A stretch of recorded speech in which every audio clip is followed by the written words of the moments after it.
We're with Matt Skiba from Ackle Intro, and you're a big motorcycle fan. What got you into riding motorcycles? When I was a kid, I had buddies that raced for Kawasaki, racing motocross.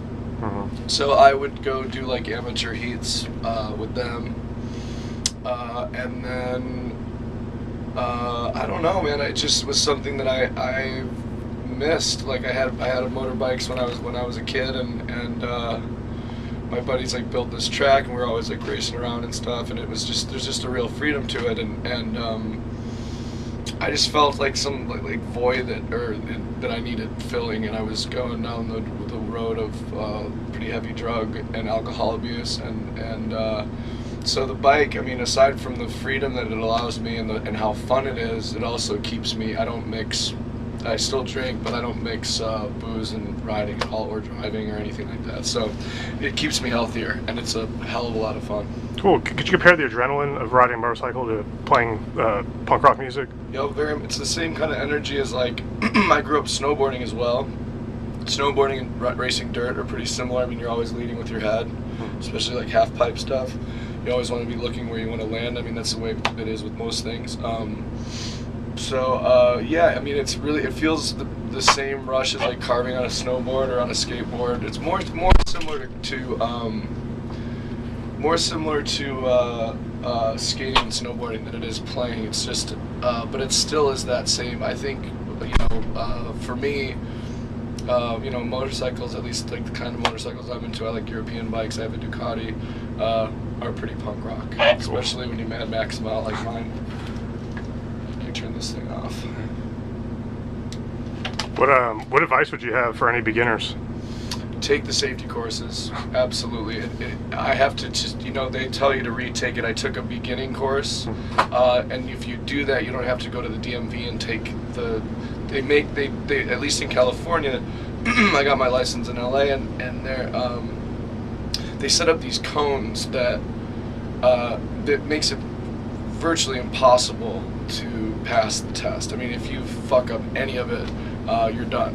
If you hit any of the cones, or if you weave too far out of it. And of course, when I went there, I was like looking down at these cones, just like bright orange things. And of course, if you're riding, anyone that rides knows you want to keep your head up. You don't want to be looking down because that's where you'll go.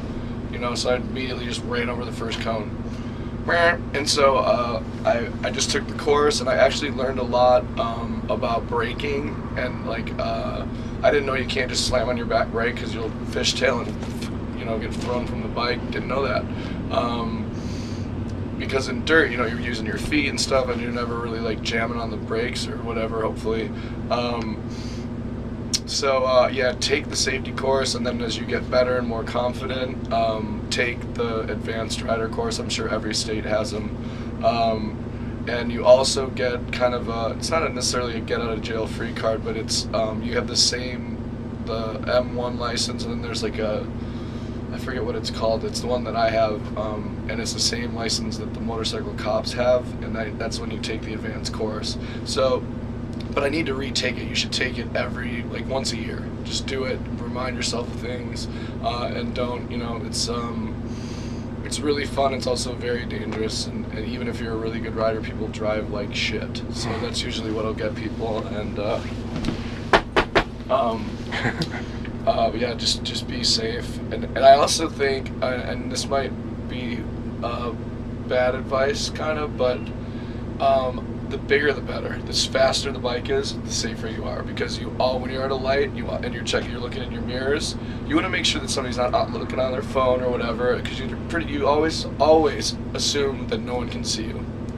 So always check your mirrors. When you get to a green light, don't assume that people are going to stop at red lights. People blow through reds all the time on their fucking cell phones. It's like I've lost friends getting teed like that. So. Yeah, I mean, just be safe, but I'm tall, luckily, and my bike's 1,000 cc's, and it's so fast. But if I see somebody coming, and there's, always have an exit strategy. Always pay attention. Don't daydream about Watergate or whatever is going on in your brain. You gotta be very present, be very careful.